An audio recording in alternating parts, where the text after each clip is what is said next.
मुलांनो, 1 तारीख लाल रंगामध्ये का घेतली रे? 1 तारीख कारण ती सुट्टीचा दिवस असतो. सुट्टीचा दिवस असतो. सुट्टीचा दिवस असतो. आणि 8 तारीख 8 तारीख पण सुट्टीचा दिवस असतो.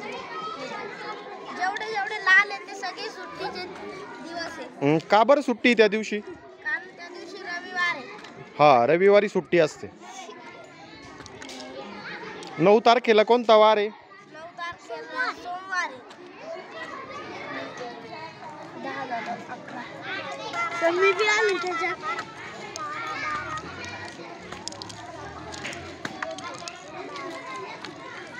12 आता 13 आणि 12 सापडा.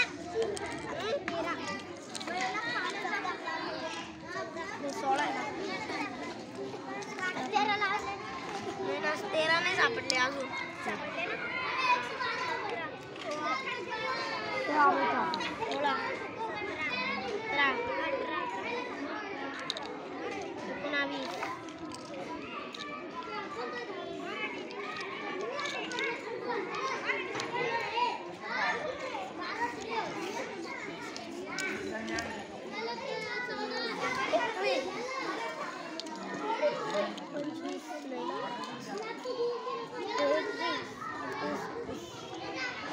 21 तारखेला कोणता वार आहे?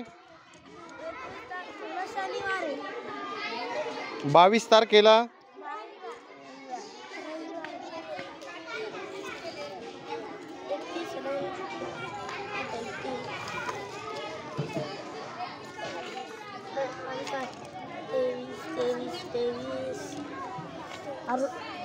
25 तारीख का लाल रंगामध्ये घेतली रे? कारण त्या दिवशी सुट्टी आहे. कशाची सुट्टी आहे त्या दिवशी?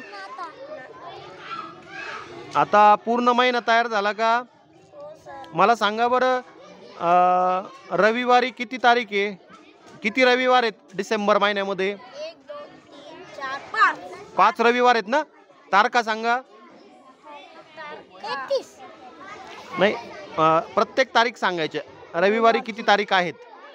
पहिल्या रविवारी किती तारीख आहे? 1 दुसऱ्या रविवारी, 8 तिसऱ्या रविवारी, 15 चौथ्या रविवारी 22 आणि 5व्या रविवारी 29.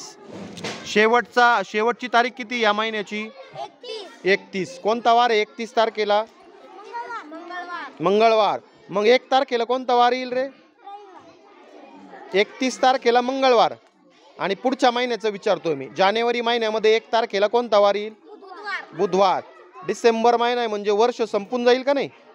मग कोणतं वर्ष सुरू होईल रे 2024 संपल्यावर? 2025. तुम्हाला समजली का नाही दिनदर्शिका? आता अशी तुम्ही नोव्हेंबर महिन्याची तयार करणार का? आता डिसेंबर सोपं गेलं ना तयार करायला?